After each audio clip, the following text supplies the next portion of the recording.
englobar, es una cuestión legal. Es hablar con la reforma. Que cada partido del interior tiene que ver sus mayores ganancias. La banca tiene una responsabilidad social, que la productividad ha sido empieza a restar sociedad. El problema del crédito.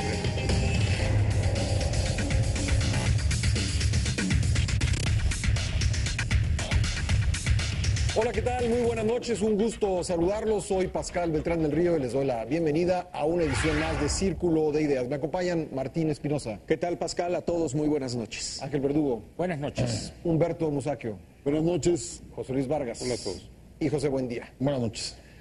Pues un nuevo YEPO. Después de más de 20 años se anunció la renovación total del Instituto Estatal de Educación Pública de Oaxaca, el YEPO, así. De esta manera se quitó a la sección 22 del CENTE, que es dominada por la CENTE, el control total del aparato educativo del Estado y además el control sobre unos 8,000 millones de pesos anuales.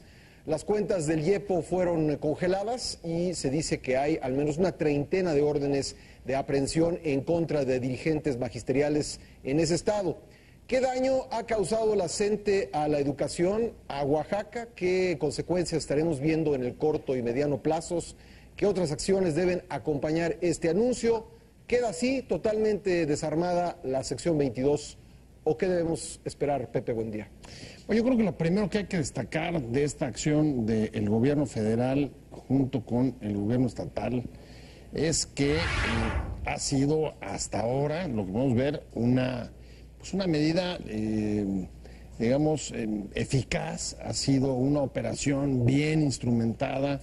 Hasta ahora los objetivos se han llevado a cabo pues, sin mayor sobresalto, a pesar de que se espere que pueda haber una reacción fuerte de la CENTE. Pero lo que hemos visto hasta ahora, digamos, ha sido una operación en la que el gobierno federal vuelve a tomar la iniciativa perdida durante mucho rato. Es una acción, me parece, eficaz y además me parece que largamente demandada y esperada por pues muchísimas gentes y especialmente después de la reforma educativa. Ahora, dicho esto y reconociendo, me parece que ha sido un acierto del gobierno federal y del gobierno estatal haberse metido incluso a esta acción de federalizar el instituto local y sacar de la estructura a la CENTE. Hay que decir que no acaba uno de entender a veces la lógica de las acciones políticas del gobierno y los tiempos en los que las lleva a cabo. Lo primero, en efecto, es una medida que uno hubiera pensado que tendría que haberse tomado hace mucho tiempo y fue largamente postergada, ¿no? Viene teniendo esta misma naturaleza desde 1992. Sí. Y después de la reforma educativa y la resistencia frontal que plantea la CENTE a los cambios, uno también habría pensado que tanto el gobierno estatal como el gobierno federal habrían actuado antes. ¿Qué es lo que ahora los lleva a actuar? Yo no sé si a ratos pareciera un poco esta caricatura de la caja china. Te hago un apunte. Sí, claro. Previo al viaje a Francia, ya se comentaba en el gobierno federal que esta sería la acción a tomar una vez que regresara el presidente de la visita de Estado. Probablemente se pospuso unos días por la fuga de Joaquín El Chapo Guzmán, pero creo que el contexto en el que se da es en el de un gobierno que hasta antes de la fuga del Chapo sentía que había podido ya salir de los principales problemas que se le han originado en los últimos 10 meses, quizá porque se sentía ya con la fuerza suficiente para hacerlo. Pasó lo del Chapo, pero aún así se siguió adelante con esta medida. Bueno, si uno buscara cuál puede ser la fuerza, Pascal, pues tendría, digamos que de los pocos elementos que uno podría tratar de rastrear, pues es el resultado electoral y haber recuperado la mayoría, ¿no?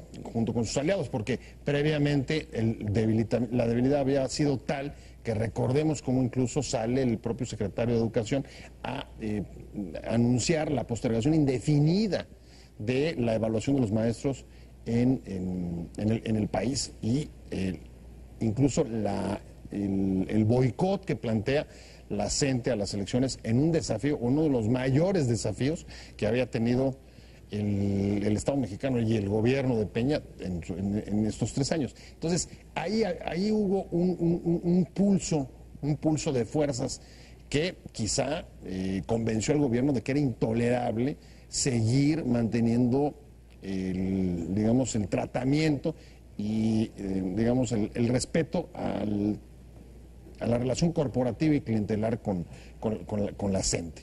Pero nuevamente volvemos al punto y es, quizá como tú mencionas, estaba la decisión tomada, quizá la decisión se tomó desde antes, incluso de las elecciones, si les iba o tenían un buen resultado. Pero no deja de llamar la atención también de que se produzca en un momento en el que el propio gobierno, me imagino que está interesado en que temas como la fuga del Chapo, de alto impacto en la opinión pública, pues pueda ser también modificada la atención y llevada a un tema pues que es mucho más meritorio, como el caso de la CENTE. Entonces, el apunte, digamos, ahí en ese punto sería, tenemos un gobierno al que yo no acabo de entender el tiempo en el que toma las decisiones. De repente, como acabamos de ver en el último año, hay suficientes acontecimientos que ameritan respuestas mucho más ágiles, crisis de derechos humanos, movimientos económicos,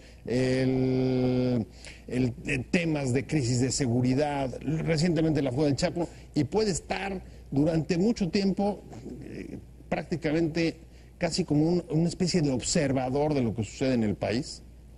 Y de repente, como sucedió al principio del sexenio, cuando le entró a poner orden no en el Sindicato Nacional de Trabajadores de la Educación y toma acciones respecto del Baster Gordillo, deja de hacerlo hasta, pues ahora, las postrimerías, y sobre todo las postrimerías del gobierno de Gabino Cue. Bueno, pero se atravesó la reforma educativa, ¿no?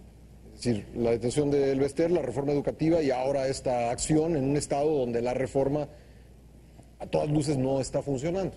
Bueno, desde luego, ahí otra vez volvemos a cómo medir los tiempos.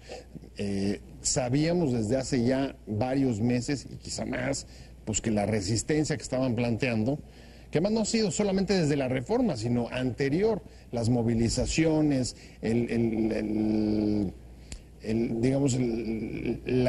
la reivindicación corporativa y el manejo interno y de presión de la CENTE, sobre todo de los liderazgos de la CENTE y el control sobre el aparato sindical no es nuevo. Tampoco se había tomado antes, y se había retrasado suficientemente después. ¿Qué es lo que hace que ahora tome la decisión? Quizá, como dices, estaba ya tomado, pero también no deja uno de preguntarse hasta dónde los nuevos acontecimientos están motivando pues tener que tomar esa iniciativa. He estado viendo a Humberto Musacchio escéptico respecto de lo que decía Pepe, o no sé, o escéptico de la medida anunciada por Gabino Cue y el secretario Choy Fed. No, respecto de la medida no soy escéptico. Ahí tengo muy claro que Gabino Cue vino a lloriquear con las autoridades federales, llegó a un arreglo con ellos al término de su sexenio, seguramente para cubrirse las espaldas cuando se vaya, regresó a Oaxaca, dio el golpe de mano contra el Instituto de Educación, que es como la Secretaría de Educación local, donde por cierto no era la CENTE quien nombraba los cuadros ejecutivos, habrá que aclararlo, era el gobernador en turno quien nombraba al director de esa institución. La CENTE en todo caso tendría cuadros medios e inferiores, pero ahora van a ser sustituidos esos profesores de la CENTE por burócratas que deben saber mucho de educación. Por ejemplo, al frente del Instituto de Educación va a estar un hombre que tiene una larga trayectoria policíaca, lo cual habla muy elocuentemente de cuál es la visión que tiene tanto el gobierno estatal como el federal de cómo hay que resolver los problemas educativos.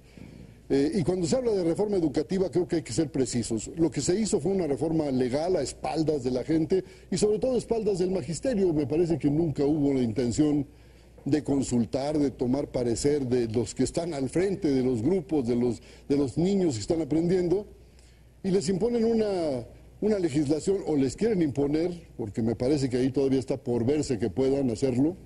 Ya van más de 2 años de que se aprobó esa reforma y eso no camina.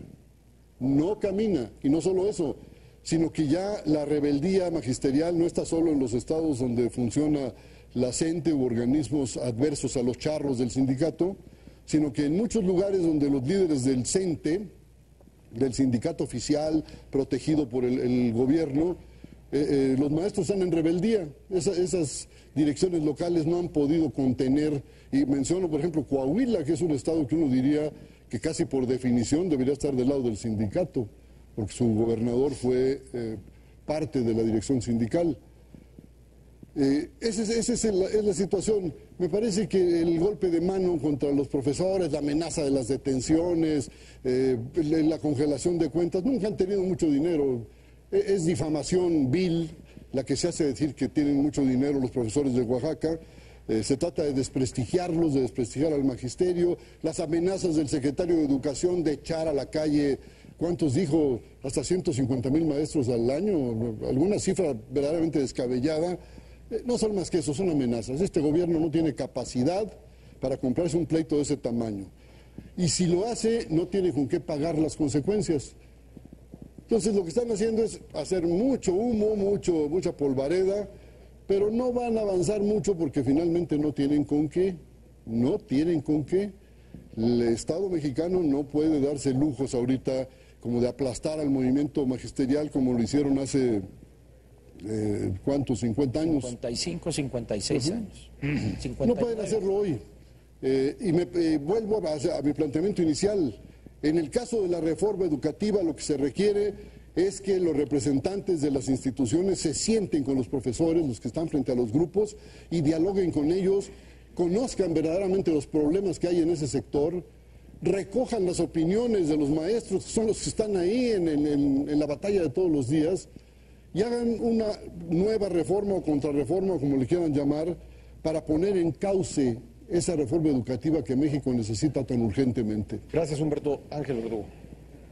Yo quisiera, antes de cualquier otra cosa, precisar algunas cosas, porque, por ejemplo, en el caso de Pepe, la verdad no le entendí bien a bien cuál era su argumento central en torno a esto. Yo creo que se dicen muchas generalidades que deben ser precisadas. Para empezar, si yo hiciera una encuesta ahorita acerca de cuántos han leído el decreto firmado o publicado hace 6 días, el día 20, en una edición extraordinaria, en la tarde-noche, y luego preguntaría más aún, ¿cuántos han leído en la minuta de la ignominia firmada en octubre de 92 por Eladio Ramírez? ¿Y cuántos han leído el decreto original que creó el IEPO en mayo de 1992, cuando el proceso aquel de la descentralización educativa? Y no dudo que todos los que estamos aquí hayamos leído esos 3 documentos, pero en términos generales muchos opinantes en torno a este hecho no han leído ninguno de los 3, sin embargo, emiten opiniones aparentemente doctas e informadas. Lo primero que debe decirse es que no desapareció el IEPO. El decreto simplemente reforma algunas de las cláusulas que dieron origen en 1992 al IEPO original. Esencialmente estas modificaciones tienen que ver con el origen de los funcionarios bajos y medios de esa estructura. Ese es el único fin en términos legales, jurídicos, de este nuevo decreto. Pero el objetivo político, ¿cuál es? Sacar a los 400 o 500 cuadros medios que están ahí, que al margen de quién los propone o quién los nombra o quién aprueba su nombramiento, como señaló Humberto, el hecho es que responden a las directrices de la sección 22. integrante del Sindicato de Trabajadores de la Educación, porque también esa es otra confusión. La gente habla de la CENTE como si fuera un ente externo del Sindicato Nacional de Trabajadores de la Educación. Oye, pero sin cuotas, marginado y en contra de la dirección del Sindicato Nacional. A ver, aclaremos eso. Esperemos. No metas mentiras en la discusión. A ver, respetémonos. No metas mentiras. Respetémonos. Yo no he dicho que tú dices mentiras. Yo sí digo que tú dices. Estás equivocado. Esa es la diferencia. No seas irrespetuoso. No seas irrespetuoso. Nos conocemos desde hace casi 60 años para que me salgas a acusar de mentiroso ahorita. Sí, señor. ¿Qué es lo que sucede? En ningún momento se dice que las cuotas no se les van a dar a la sección 22. En ninguna parte. Nadie ha afirmado eso. Nadie. Las cuotas se van a seguir entregando porque eso es algo constitucional, eso no lo pueden impedir. Porque además esa no es la litis, porque son 8 millones de pesos mensuales, hombre, por favor. Son 8 millones de pesos, son en promedio 100 pesos por maestro sindicalizado, son 8 millones de pesos mensuales, eso no es lo que está en juego. Analiza. Está congelada la cuenta. No, hombre, espérate. Humberto, por favor. Lee primero lo que se aprobó y luego... Tú lee los periódicos para que te enteres, hombre. Los periódicos, por favor. Ese es el gran problema. Lee Excelsior. La ignorancia de la gente que habla con la seguridad que le da la ignorancia total. Hay que leer el decreto. Bueno, seguimos. Estamos aquí ante una decisión eminentemente política que tiene por objeto tomar el control administrativo de la estructura, nada más. No estamos aquí ante un movimiento para cambiar contenidos educativos y quizá ese es el mal de origen de la reforma educativa, el haberla llamado reforma educativa, cuando es esencialmente una reforma administrativo-laboral. Entonces, en el mismo pecado llevan la penitencia. ¿Por qué? Porque no hay en la legislación secundaria que se aprobó, en las leyes reglamentarias, ni en la reforma constitucional del 3 y el 73, elementos que lo lleven a uno a decir, aquí va a haber un nuevo contenido de lo que... No es cierto eso no existe, eso nadie lo menciona. Por lo tanto, no estamos ante una reforma educativa, repito, estamos ante una reforma administrativa laboral. Y este nuevo decreto de hace 6 días, del lunes 20, va en esa dirección. Es un decreto que tiene que ver con cuestiones eminentemente administrativas, con la sobrepoblación de una estructura que tiene 5,000 empleados y que debería funcionar con 600. Ahora, un decreto que pone en pie de lucha efectivamente, a la sección 22. Pero hay una cosa muy curiosa. La primera declaración del secretario general de la sección 22 o de la CENTE, que es en este caso lo mismo para los fines de esta plática, dice, no vamos a permitir que nos quiten lo que nos pertenece. El problema es qué es lo que les pertenece a ellos como empleados del Estado. ¿Qué les pertenece? ¿Los edificios? ¿El monopolio de ofertar la educación en Oaxaca? No.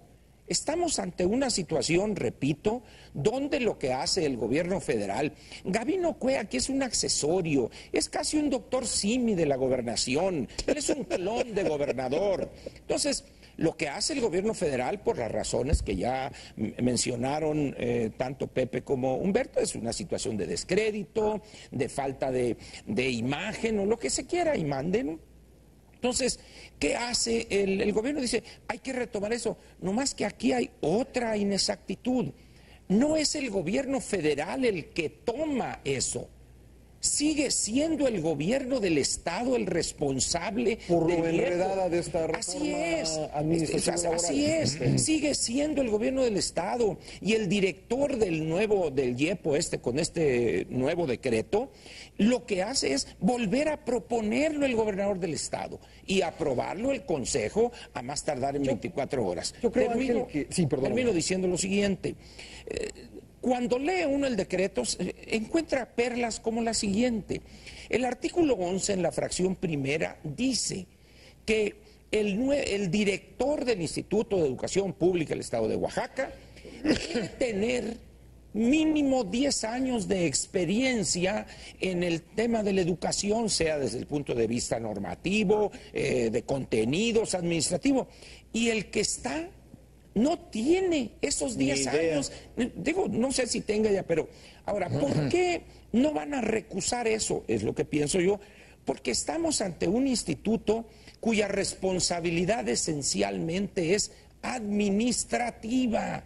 Los contenidos no los definen las entidades estatales. Eso es una idea falsa. Los contenidos se definen mediante otros mecanismos y en otras instancias. Habrá oportunidad en los otros bloques. Tenemos que hacer una pausa, regresaremos para escuchar a Martín Espinosa y a José Luis Vargas. Estamos hablando sobre la transformación del YEPO en Oaxaca y lo que esto pudiera provocar esta semana a partir de mañana lunes en términos de protestas por parte de la sección 22. Regresamos después de una pausa a esta discusión, no se vaya, esto es Círculo de Ideas.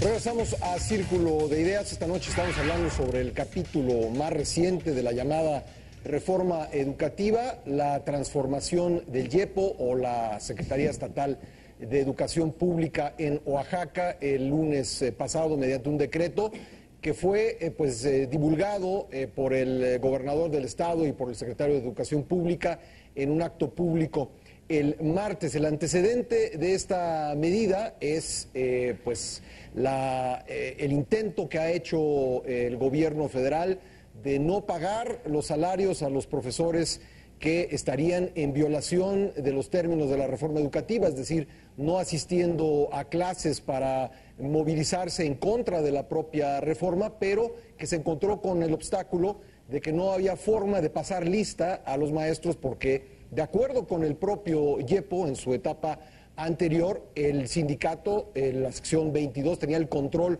de los supervisores que pasaban la lista, entonces había ahí un vínculo roto que se ha tratado de reparar mediante el cambio del acuerdo que estableció la sección 22 en 1992 con el gobierno estatal, que le daba privilegios en torno del nombramiento de funcionarios dentro de la estructura del YEPO. José Luis, ¿cómo ves las cosas?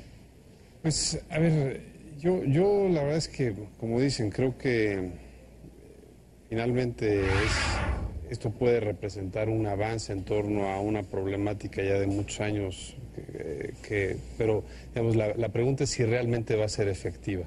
¿Por qué razón? Porque creo que en la lógica de los madruguetes, es decir, de un anuncio inesperado, de una decisión política del gobierno local y federal, pues me parece que las resistencias no se han eliminado y creo que es un poco hacia donde se tiene que ver la viabilidad del proyecto. Decía el secretario de Educación que ya se acabó el marchómetro, ¿no? Él se refería a que ya no puede haber subordinados indicándoles líderes de maestros indicándoles a los otros que tienen que dejar las aulas e ir a tomar las calles.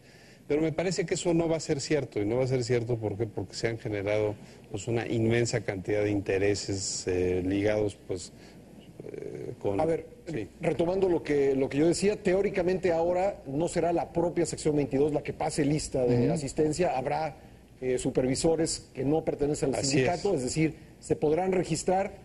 ¿Estarán dispuestos de verdad a aplicar la reforma educativa a los altistas? El tema es que les dejen hacer su trabajo al nuevo prototipo, ¿no?, de coordinador o supervisor y de maestros. El tema es que les dejen hacer su trabajo, porque no creo que los que están siendo expulsados de la noche a la mañana digan, pues ya nos resignamos y nosotros montamos nuestro campamento.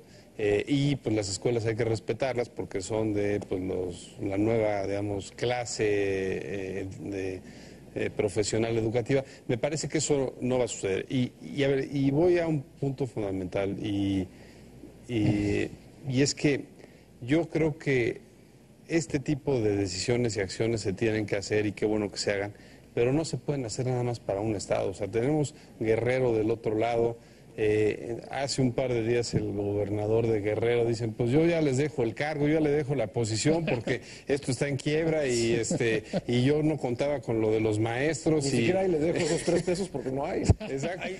Y ahí reclámenle. Atribuyó el boquete financiero al tema educativo, ¿no? Reclámenle a Hacienda porque son quien no me quiere dar. Entonces, si tú lo corriges exclusivamente en Oaxaca, pero en Guerrero sigue estando pues el mismo problema, a lo que voy, estamos generando caldos de cultivo que si echas, pues como las ratas o las cucarachas, echas de un lado, pues se van todas para el otro, y hoy es lo que tenemos. Es decir, ellos sí le apuestan a un proyecto nacional, es decir, a una red de complicidades, de corrupción, de prebendas, digamos, históricas, nacional, no local, por más que tengan sus grados de fortaleza en ciertas entidades de la República, pero me parece que es lo que no se está viendo. Es decir, me parece que nuevamente el gobierno está tratando de agarrar oxígeno con un tema, digamos, que piensa que a la ciudadanía va a aplaudir porque tiene que ver con un tema social, una molestia de la gente en torno a esta resistencia de la reforma, pero me da la impresión que pues no va a estar así de fácil que se permita la puesta en marcha del IEPO por una simple razón, porque no has acabado de decidir qué vas a hacer con los inconformes, con la CENTE, ¿no? ¿Por qué razón? Pues porque aquí los estamos viendo en la Ciudad de México, pues paralizando la ciudad. Creo que ahora al subsecretario Luis Miranda ya no le va a ser posible sacar la billetera y dar de billetazos para que se regresen. Pues ¿por qué? Porque dice la ley otra cosa, es decir, dice contradiría pues lo que está estableciendo el propio secretario de Educación, y me parece que ahí sí tiene que haber una congruencia, tiene que haber una cuestión que yo creo que ahorita no es el mejor momento de este gobierno, pues que es calidad moral para poner pues estates quietos y verdaderamente pues decir, bueno, les doy tanto tiempo para que lo asuman, y si no pues tendrá que haber pues lo que tiene que haber, es decir, aplicación de la ley. Y la aplicación de la ley no solo es en temas educativos, hay que señalarlo, también es en temas de otras libertades de otros ciudadanos, que si no te dejan pasar unos inconformes que ya les dijeron que pues ya se les precluyó su derecho a manifestarse, pues entonces los tienen que retirar y si no acceden y siguen en ese plan de violencia, pues los tienen que aprender o les tienen que hacer algo para que dejen al resto de los ciudadanos vivir y pues y sobre todo lo más importante, para que dejen a los jóvenes, que no será una cosa de un día para otro, sino en generaciones, tener un mejor sistema educativo, por lo menos aspirar hacia eso. Gracias, José Luis Martín. Lo que parece estar en el fondo es que el Estado, la autoridad, tenga la capacidad de aplicarle la reforma educativa a los maestros de Oaxaca, porque hasta ahora pues no han podido aplicar evaluaciones, no han podido ni siquiera hacer el censo de maestros en el Estado, y la gran pregunta es, ¿van a poderle aplicar la ley a los faltistas o no? Porque si no, no tiene ningún sentido lo que se está haciendo. Pascal, debería ser el interés del gobierno el mejorar la impartición de la educación, sobre todo educación básica, en un estado tan golpeado por la pobreza, por el atraso, por los índices incluso de desarrollo nacional que colocan a Oaxaca en una situación pues verdaderamente deprimente. Acaba de salir en el Coneval. Pues digo, pues es reflejo de malas políticas, es reflejo de una clase política que ha robado y saqueado a ese estado durante muchas décadas, y que estos indicadores lo único que hacen es confirmar que efectivamente ha habido malas decisiones, ha habido corrupción. Y vamos al término, a la parte educativa, que es lo que nos interesa esta noche en la mesa, y yo creo que más que un interés del gobierno por mejorar la calidad de la educación, como nos lo han querido vender, y como Ángel atinadamente decía, esta no es una reforma en la educación, es una reforma en la administración de toda la burocracia que se encarga de la educación, y nos la han querido vender como si con esto la educación automáticamente fuera a ser mucho mejor a partir de esta disque reforma educativa. Y creo que no va por ahí. Es un juego de poderes. Esto que estamos viendo con el quitarle a la sección 22 el control o el disque control que tenía la sección 22, incluso de unos supuestos recursos que le dan a la propia sección, que pueden ser de 8 millones o pueden ser de 50, no lo sé, yo lo desconozco porque no tengo a la mano las cuentas. Y las cuentas que congelaron. Esos 8 millones son las cuotas. Sí, las cuotas. Son las cuotas. No, totalmente de acuerdo. ¿Quién sabe cuánto fue? Exactamente, pues ¿quién lo puede saber? Ahora. Bueno, ni siquiera sabe cuántos maestros. Hay 3 cuentas de cuántos maestros. El tema es que el gobierno federal cayó en el juego del control de poderes, y para poder aplicar la reforma administrativa laboral en Oaxaca, pues tuvo que hacer toda esta serie de maromas. Coludidos con la autoridad estatal, que pues también se le fue de las manos el conflicto, para llegar a controlar un tema que es político, no educativo. Y tan es político que cuando López Obrador le ofrece a Núñez el apoyo y hacer una coalición, la sección 22 lo batea y le dice no, porque el interés es más administrativo de control que realmente un tema de educación o un tema de mejorar la calidad educativa que imparten los maestros en Oaxaca. Y coincido con José Luis, yo dudo que efectivamente esta reforma vaya a redundar en un mejor nivel educativo para los niños del Estado. Y repito, nos siguen vendiendo la idea de que es por la calidad de la educación.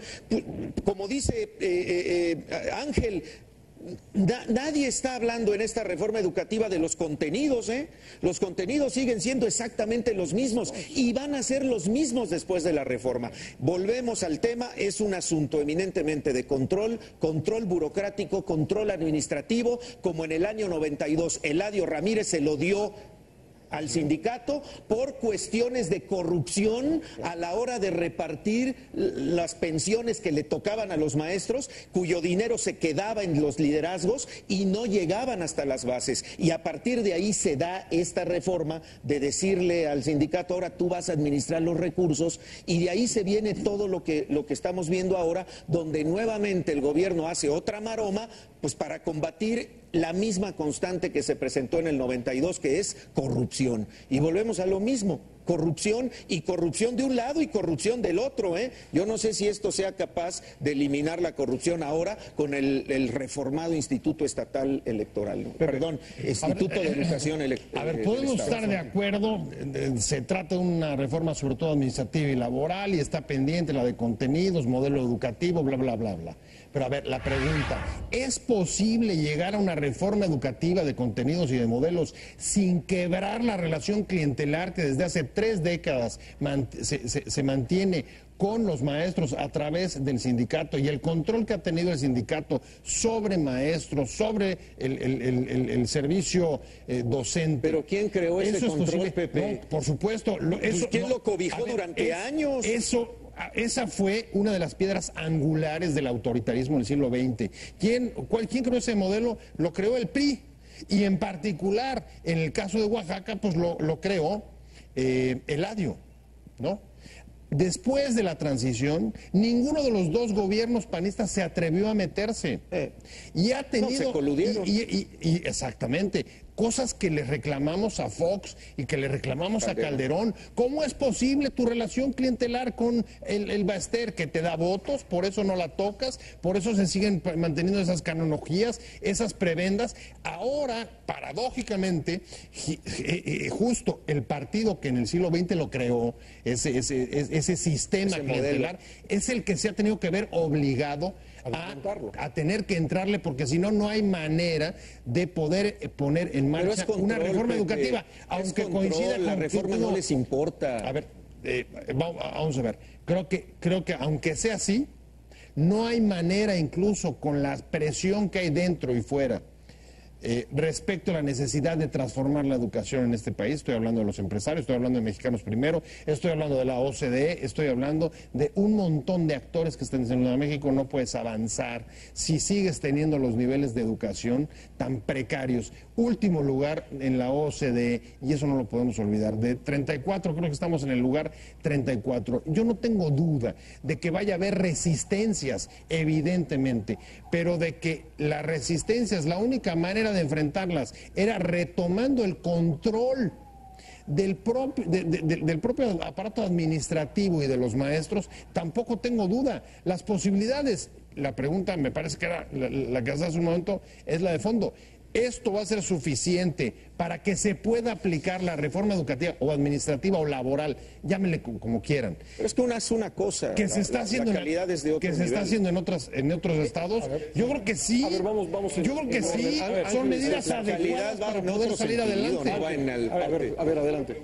A ver, por una pregunta nada más. Yo te preguntaría, ¿qué va a pasar si en esta ocasión no se aplica la reforma? Es decir, porque ese es el problema. El problema es que cuando empieza la parte coactiva del incumplimiento de las normas, es cuando nos escandalizamos, es cuando decimos es que el gobierno es represor, es que no tiene que haber diálogo, tienen que transitar. Es decir, ¿hasta cuándo vamos a tener que transitar con ya un instrumento jurídico, con una línea de gobierno local, gobierno federal, con entendemos que un grupo de profesionistas de la educación dispuestos a cumplirlo y con una resistencia mayúscula? Es decir, si en cierto periodo de tiempo sigue imponiéndose lo fáctico, ¿será posible que ya podamos tomar medidas coactivas en contra de estos sinvergüenzas? Bueno, ¿por qué no se estaba aplicando? Pues Pascal lo acaba de decir hace un momento en el señalamiento que hacía sobre el pase de lista dentro del IEPO. ¿Quién tenía el control sobre eso? El propio sindicato. Eso era un obstáculo para que se pudiera aplicar porque eso permitía condicionar o presionar a los maestros para que fueran a las manifestaciones. Si no, serían sancionados. Ese es un elemento. Dos, ¿quién está denunciando el congelamiento de cuentas? Son los propios líderes sindicales que están diciendo nos están congelando no sé cuánto. No, ya Hacienda salió a decir, la semana Hacienda dijo. Ambos. Por eso Hacienda ya dijo, y además lo hicimos en un ámbito legal, no hay violaciones a la ley ni nada. Eso dijo Hacienda. ¿Qué es lo que te permitía las manifestaciones? Bueno, pues eso, la coacción sobre los maestros para obligarlos a manifestarse. Como vimos en cuadros patéticos como rapar maestros que no accedían a ir a las La dirección de la CENTE dijo de eso, destruir las instalaciones de la sección 59, saquearla. Patético. Y sin consecuencias. A ver, tenemos que hacer una pausa y regresamos inmediatamente con Ángel Verdugo. No se vaya, estos Círculo de Ideas.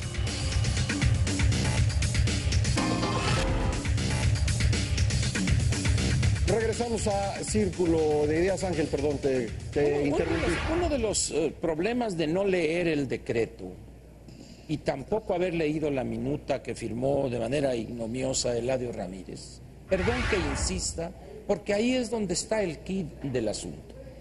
En este decreto, que es el decreto 2 en relación con el IEPO, incluso oficialmente así está en el Diario Oficial del Estado de Oaxaca, dice decreto 2, el noveno transitorio elimina todos los acuerdos, minutas, etcétera, que se opongan a lo presente. Ahí es donde está el objetivo central de toda esta decisión jurídica, vamos a llamarla, por ponerle algún adjetivo, es eliminar de tajo el texto y las consecuencias concretas prácticas de la minuta que firmó Eladio Ramírez. Incluso hay en esa minuta, quien tenga interés lo puede encontrar, elementos anticonstitucionales. Creó una subprocuraduría especial para tratar delitos comunes de los maestros. Viene el propio Ministerio Público para ellos, pagarles la defensa. Es decir, por un lado el gobierno del Estado es el Ministerio Público que pone a uno de la CENTE, y por otro lado dice, y vamos a pagar tantos abogados defensores. Dices, no es posible. Bueno, eso se aprobó en octubre de 1992 y ni Diodoro, ni Murat, ni Ulises Ruiz, ni Gabino Cue se atrevieron a quitar el elemento de raíz, y con las reformas, la designación o para que la fuente de personal de este instituto fuera diferente al sindicato. Ahora, el problema de si va a cambiar esto, 450 o 500 plazas que corresponden a maestros con licencia. O sea, son maestros que tienen una licencia de su puesto ante el pizarrón, vamos a ponerlo de esa manera, tendrán que regresar a las plazas que tienen. Ellos no se van a quedar sin trabajo, lo que van a perder es la posición que tienen en la estructura administrativa del Instituto de Educación Pública de Oaxaca. Pero ¿cuál es el problema? Que allá en ese lugar, en ese salón de clases, ya hay otro maestro que tiene plaza también del sindicato. Entonces no le vas a crear a esos que están ahí 500, 600, no les vas a crear 500, 600 grupos, eso no es posible porque además no hay niños. Entonces, ese es un problema que tendrá que enfrentarnos la nueva estructura y también el sindicato, o específicamente en este caso, la sección 22. Y luego la evaluación. Repito, ¿por qué no dejamos todo lo que tiene que ver con la reforma educativa? Porque ahorita el problema es, primero, porque no se podía hacer... Es que yo creo que hay un punto central aquí que es la evaluación. Sí. Pero para que tú puedas hablar de evaluación, tienes que resolver el problema de la estructura. Voy más atrás, Ángel. Ajá. No sabemos ni siquiera cuántos maestros hay en Oaxaca. Por eso, porque el control lo tenían ellos. Por eso te digo, el paso que sería la fuente de todas las medidas posteriores es retomar el control de esa estructura administrativa, depurarla. Todos los comisionados de la CENTE que eran funcionarios o cuadros del IEPO tienen que regresar a su plaza y tienes que reconstituir eso para que puedas poner supervisores que verifiquen quién asiste a clase o no. ¿Tú estás segundo con la medida del gobierno? Sí, pero parece que eso, fue correcta. Pero es el primer paso para hacer lo demás. Pero eso así es lo que estoy diciendo, sí, pues. Todo lo demás, que si esto, que lo otro. Primero hay que retomar el control de una estructura que tiene 5,100, 5,200 y que alcanza con 500 o 600.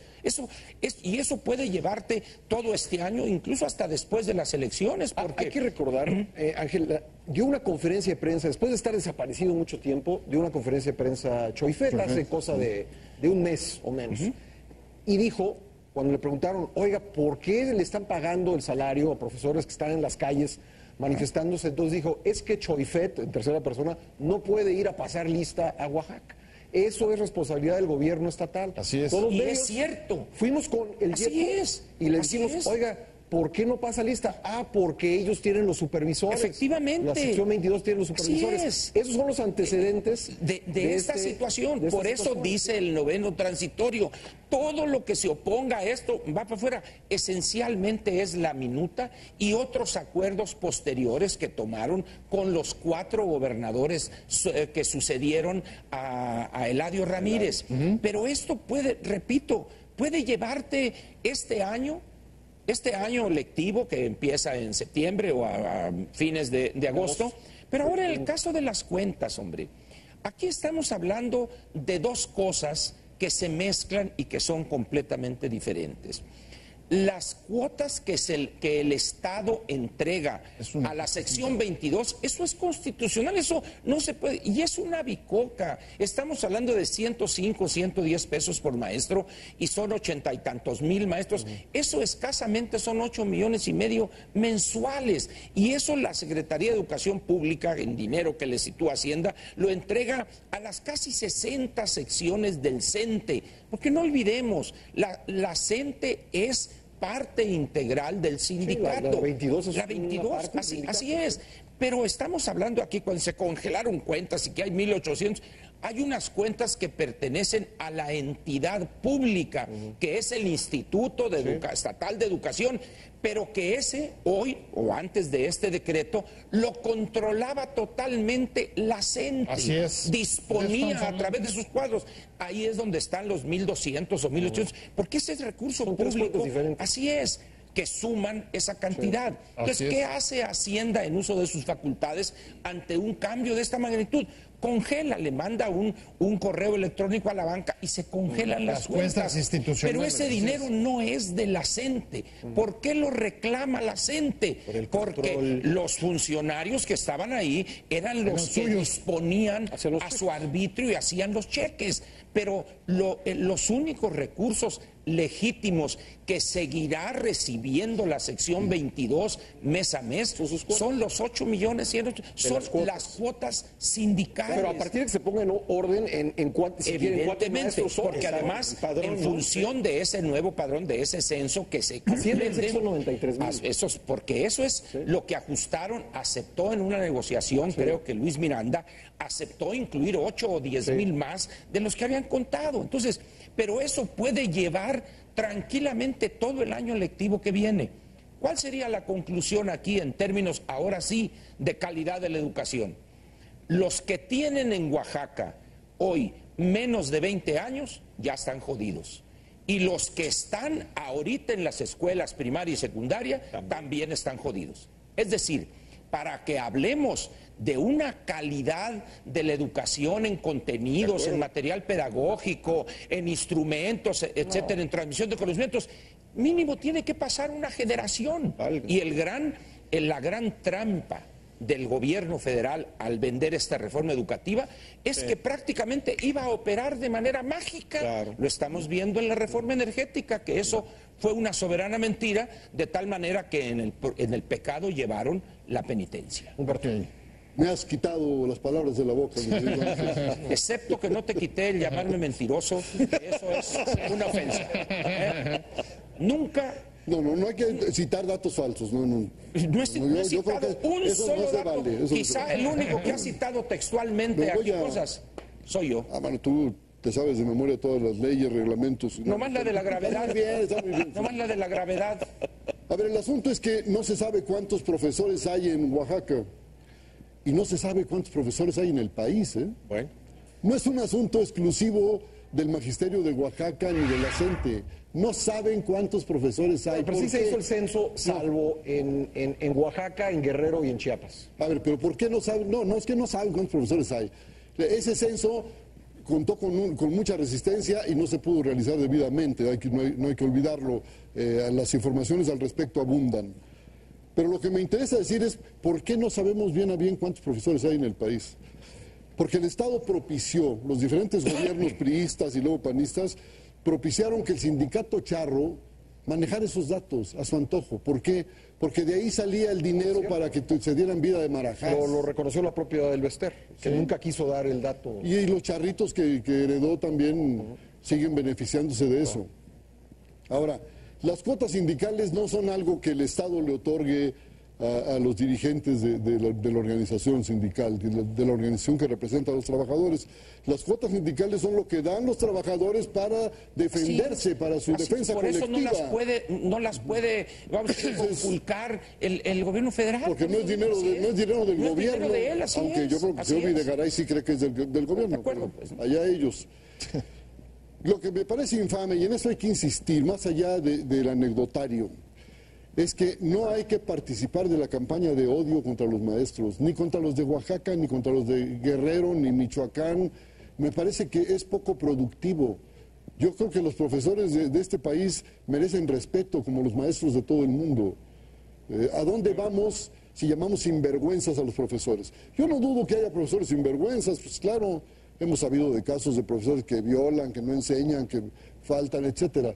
Pero yo creo que generalizar es inaceptable y es poco productivo para el país. A mí, Humberto, al contrario. Todos son sinvergüenzas. Me parece responsable decir que ciertos grupos de maestros, no todos, tienes toda la razón, están afectando el futuro de este país y, como bien dijo Ángel, de generaciones presentes y pues muy probablemente futuras. Es decir, si no entendemos la gravedad que eso implica, y que coincido con un punto contigo, no es algo aislado, está asociado también con un estado deficiente que tenemos, y tenemos esta cifra trágica de 55.3 millones de pobres en este país. Pues la gente, antes de querer educación, pues quiere comer. Pero lo cierto es que, lo decía el otro día un catedrático de Nueva York, un mexicano por cierto, decía una cosa muy importante. Corea del Norte es un país que en 20 años logró una educación... Corea del Sur, perdón. Logró una educación privilegiada. ¿Cómo la hizo? A partir de que hubiera un hambre de educación en la sociedad. ¿Por qué razón? Porque los profesores son parte de la sociedad, no se les puede excluir. ¿Y eso cuándo se hace? Cuando ya tienes satisfecho la parte mínima o básica de sustento. De acuerdo. Entonces, pero desafortunadamente ese no es el caso. El caso es que acá tenemos pues unos grupos parasitarios que es lo que no lo permite. Yo creo que pero el hambre no es por eso. Pero espérame, yo creo que quienes han comenzado a ofender o comenzaron ofendiendo a la clase magisterial fue la misma autoridad al politizar todo el tema educativo desde hace décadas, y lo que decía Pepe, es todo un sistema político que concibe a la educación como un brazo político para cuestiones electorales, para cuestiones financieras, para cuestiones de administración, no porque el maestro no tenga derecho a participar en política, pues todos tenemos el derecho constitucional que nos da el ser ciudadanos mexicanos de participar en política y de ser votados y votar, pero no el gremio como muchos años lo estuvo manejando el PRI, como un brazo político, un brazo de interés con fines ultraeducativos, donde descuidaron la educación y donde hoy estamos pagando las consecuencias, ¿no? Llegamos así al final del programa del día de hoy. Muchas gracias a nuestros panelistas y sobre todo gracias a ustedes en casa por haber seguido esta transmisión. Yo soy Pascal Beltrán del Río. Nos vemos el próximo domingo aquí mismo en Círculo de Ideas. Hasta entonces.